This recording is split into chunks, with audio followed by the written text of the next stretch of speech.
Ah, Karayo Paigaskiaska. Welcome back. Yeah, this is Patrick Jackson, and today I'm going to do something a bit different. I'm going to do a program along.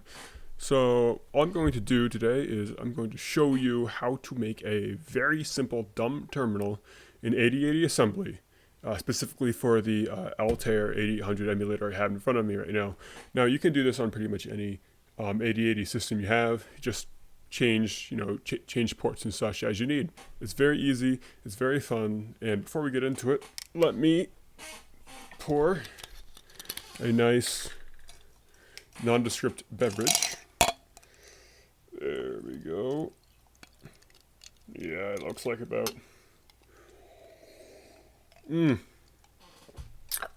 that's about enough. Let's get programming, shall we? Okay, so we have now entered CPM on the Altair 8800. I just have the simple Mike Douglas version of CPM running along with a secondary drive of, WordStar 3.3 with the ANSI patch. And let's go to that drive, dir. As you can see, we have many fun things, but we're going to be using WordStar. We're going to boot that up. And we're going to make a new file once it comes up to it.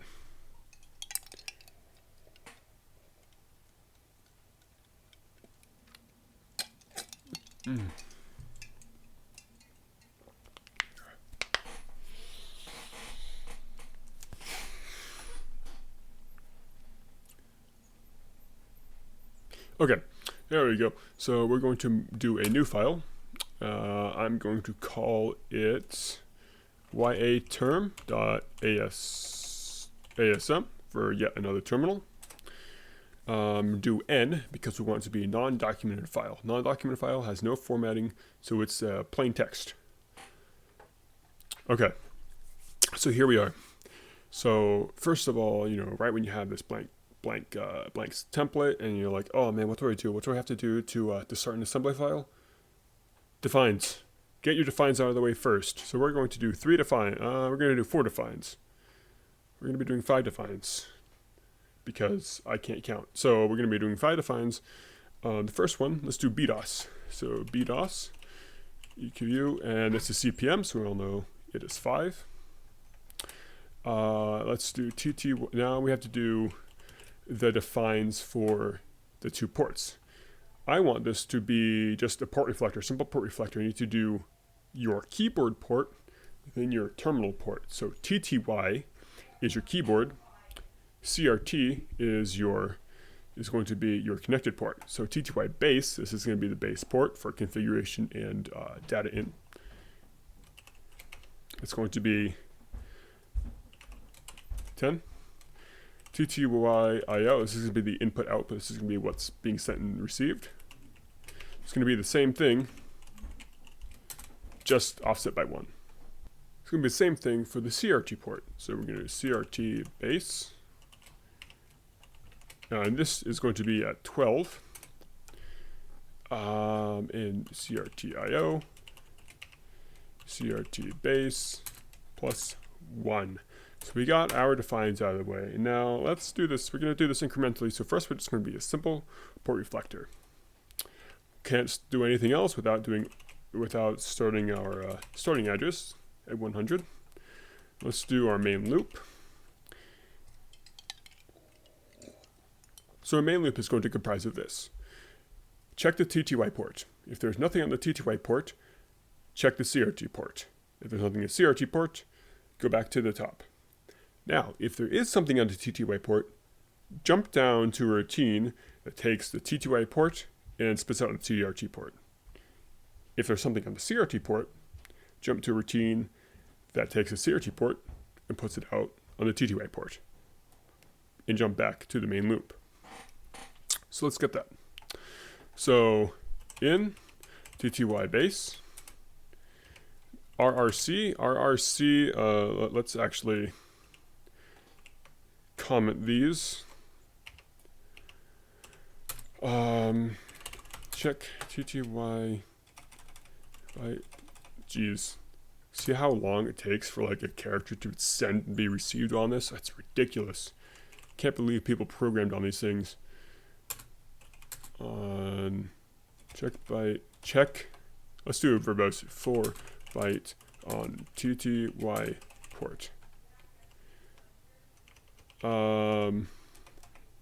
The RRC is rotate A. So basically what's going to happen is it's going to take the entire A register and it's going to rotate it to the left through carry. So basically if anything was set, in this case if the 1 was set, which means something is there on the port, then that 1 is going to be set to the carry, to the carry flag. So to rotate through carry. And then I'm going to jump if carry is set. So in 88 assembly or Z80 assembly, it's called JC, jump if carry. I'm going to jump to the TTY label. Okay. Jump to TTY. I'm going to do capital J.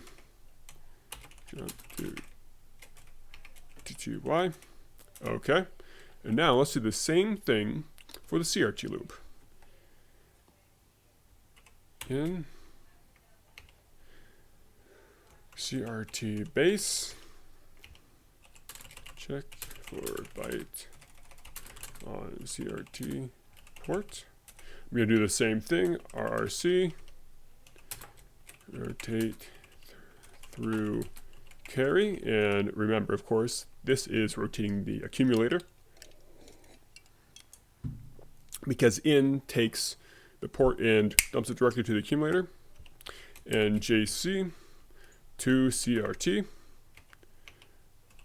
jump to CRT, and then, of course, we have to end the loop. Boom. Okay, so now let's make those 2 labels. Let's do TTY. So what the TTY does, remember I have to take the TTY port and pop it out to the CRT port. In TTY IO, grab incoming TTY byte, out CRT IO, push byte out CRT port, and return. Nope, not return. Jump loop, because I didn't do a call. If I did a call condition, if I did a call of carry, then it would be a return. But you'll see why later I don't do a return quite yet. If this goes on further for other parts of the series, you'll see other ways of doing special things. Okay, now CRT. So same thing, in CRT IO, grab incoming CRT byte, out TTY IO, push byte out TTY port, and then I want to jump back to the loop. Now, always remember to put a new line at the end of every assembly file. You don't know how many headaches I've had trying to assemble files without a new line, and it just drives me nuts. What happens is the assembly file keeps trying to assemble a file more and more down the memory chain, and it's a nightmare. So we're going to say that.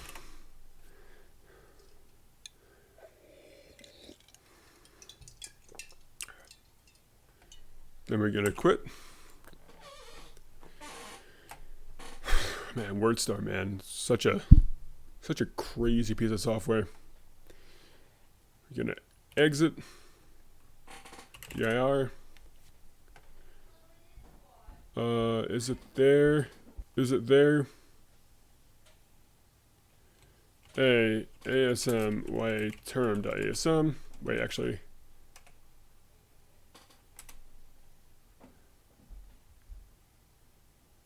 Yep, it's assembling. Okay, then a load YA term.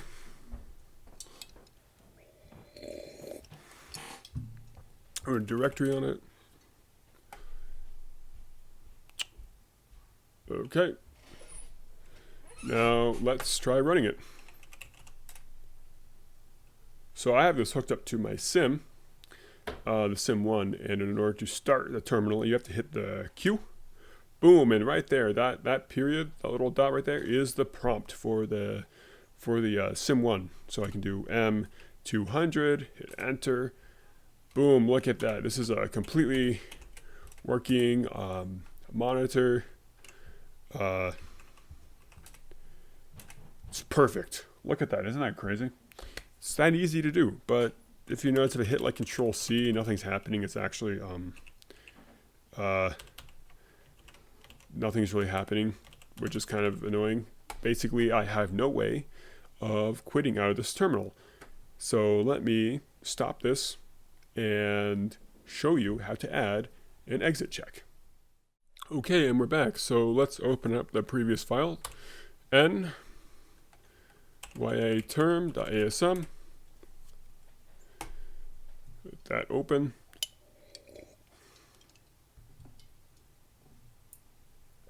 Okay, so what we want to do is we want to check to see if I want to close the program.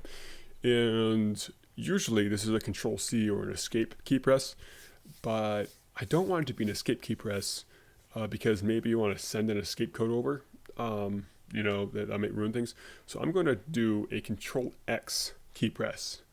So if you hit Control X, the program will close back to CPM. So let's do that. It's actually very easy to add, very easy. Let me show you how I do this. So I jump down to the TTY label, and right after, gotta remember how to, yep, right after this one, right after this line, I do a CPI, compare immediate. CPI, so I compare the accumulator to an immediate value. And this is going to be value 24 decimal. Check for, so if you hit Control X, you get 24. Check for Control X. And then I want to do a jump if 0. So JZ is jump if 0. This works both for 8080 and a C80 assembly. So the 0 flag is set if the compare, immediate, and the accumulator are equal. Jump to exit. Jump to exit. And you're good to go.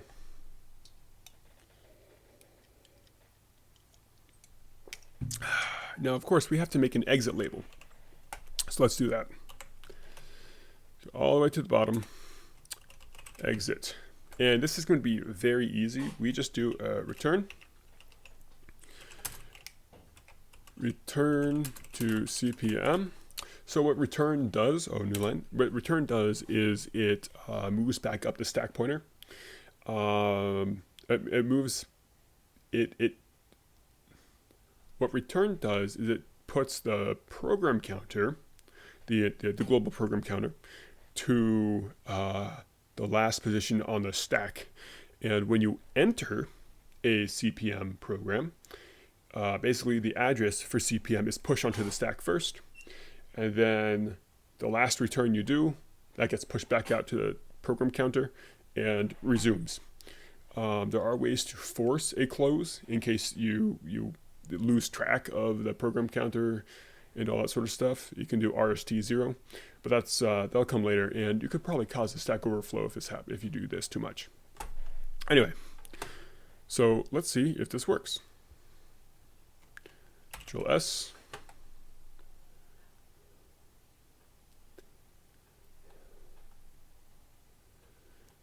Control Q.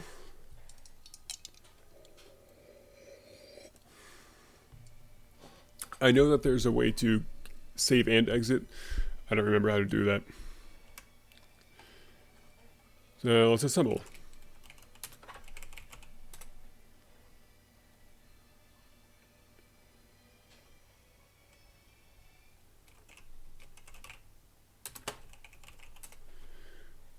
And load.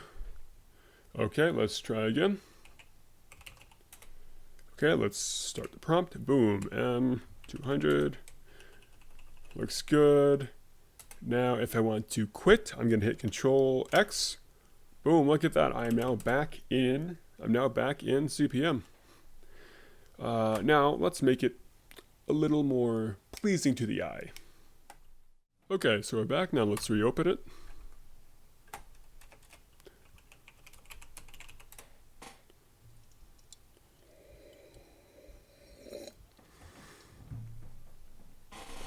Okay, so what I want to do is I want to add a welcome message. So let's do that. Let's do start. And to print, this is how to print a string in 8080 assembly and in, by extension, Z80 assembly. This assembly, of course, only works on CPM because I'm using a BDOS call to print a string. So it goes like this. MVI, move immediate. C9, move 9 to the C register. Technically, it's the BC register. BC register pair. And then LXID, welcome. That's going to be the welcome text. And LXI is load immediate. Sorry, not load pointer, something like that. I don't know. You guys will. LXI is the instruction you need. And then you need to do a BDOS call. Call BDOS. And all it does is it takes the BC and the DE register pairs and calls a function built into CPM. And depending on what those parameters are, BC and DE, it will do a host of things. In this case, it will print a string at memory location loaded into DE, because DE is a 16-bit register pair, and it will keep printing out to the standard input or to the standard output until it hits the termination character. And that termination character in CPM for BDOS is the $sign. I know, right? Like, why isn't it just 0? But whatever. I didn't make CPM, and that's how you do it. So let's do that. Welcome DB, because DB is, of course, the let's move it. Yeah. Because DB is data bytes. So let's say it's YA term 1.0. And I want to do new line and line feed. Then let's put my name.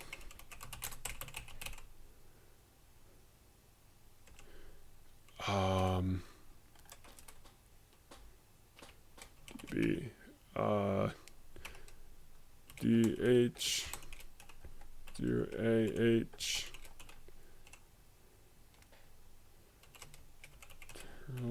X to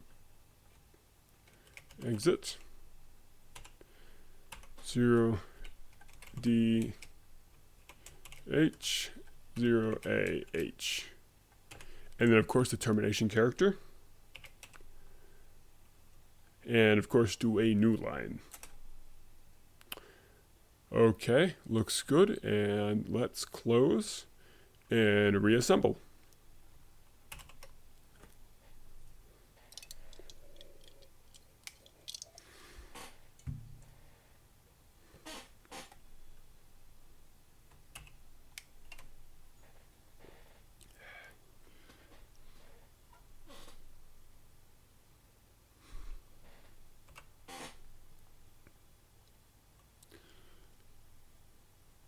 Okay, let's assemble.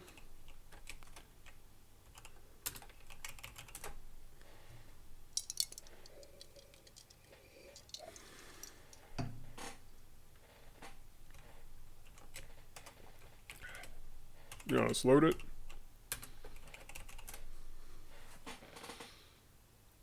Okay. And now let us run it. Boom, look at that. The dumb terminal.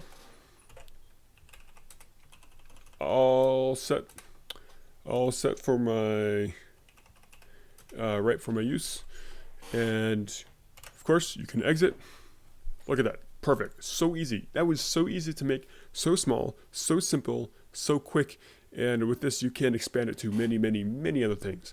One thing I am working on is opening files and managing files in 8080 assembly, because what I want to do eventually is send a file out over my terminal so I can load ROM images. So I can assemble Sim1 code, convert to paper tape, and send out on this terminal all on ZPM without any interference or use of a more modern computer. I think that'll be so awesome because it'll be a retro computer for a retro computer. And it'll just look so cool. Okay. And with that, I'll have more Jaeger and probably go watch some anime. And I shall see you next time.